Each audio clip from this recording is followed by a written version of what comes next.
বাংলা সঙ্গীতের আকাশে এক উজ্জ্বল নাম, এক চিরসবুজ কণ্ঠস্বরের অধিকারিণী হৈমন্তী শুক্লা। তার কণ্ঠে ভেসে আসে শুদ্ধতা, আবেগ এবং বাংলার সাংস্কৃতিক ঐতিহ্যের এক অপূর্ব সংমিশ্রণ। শাস্ত্রীয় সুর ও আধুনিক জগতের তিনি নিজের শক্তিশালী অবস্থান গড়ে তুলেছেন, যা তাকে বাংলা সঙ্গীতের ইতিহাসে এক অনন্য আসনে বসিয়েছে।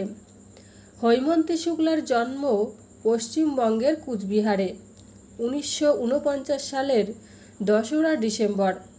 সঙ্গীত চর্চার পরিবেশে তার বেড়ে ওঠা, কারণ তার পিতা হরেন্দ্রনাথ শুক্লা নিজেও একজন খ্যাতনামা হিন্দুস্তানি শাস্ত্রীয় সঙ্গীত শিল্পী ছিলেন।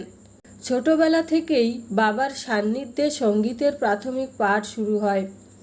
মাত্র 5 বছর বয়সেই তিনি সঙ্গীত চর্চা শুরু করেন। তিনি হিন্দুস্তানি শাস্ত্রীয় সঙ্গীতে প্রশিক্ষণ গ্রহণ করেন বিশিষ্ট গুণী শিল্পীদের কাছ থেকে।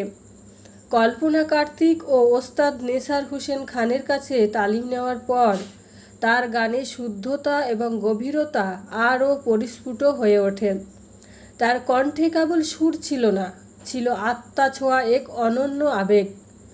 1972 সালে তার প্রথম রেকর্ড এই মেঘলা দিনে একলা প্রকাশিত হওয়ার পর থেকেই হৈমন্তী শুক্লা সঙ্গীত জগতে পরিচিত নাম হয়ে ওঠেন। এরপর তার গাওয়া বহু জনপ্রিয় গান, যেমন অভিমানী বৃষ্টি, অন্তর মম বিকশিত করো, বিন্দু আমি জল, তুমি এমনই জ্যোতি, শ্রোতাদের হৃদয়ে আজও গেঁথে আছে। বাংলা আধুনিক গানের পাশাপাশি তিনি বহু চলচ্চিত্রে নেপথ্য কণ্ঠ দিয়েছেন, যেমন ভাষা, অনুরাগের ছোঁয়া, পথ ভোলা ইত্যাদি। হৈমন্তী শুক্লা কেবল বাংলা ভাষাতেই নয়, হিন্দি চলচ্চিত্রেও নিজের কণ্ঠে জাদু ছড়িয়েছেন।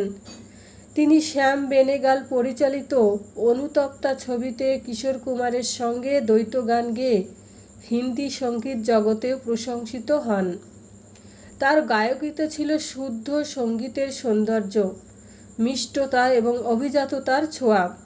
এই গুণের জন্য তিনি বহুবার সম্মানিত হয়েছেন। পশ্চিমবঙ্গ সরকার তাকে BFJA অ্যাওয়ার্ড ও অন্যান্য নানা পুরস্কারে ভূষিত করেছে। একজন শিল্পী হিসেবে তিনি ছিলেন নিরঅহংকারী, সঙ্গীতের প্রতি ছিলেন নিষ্ঠাবান।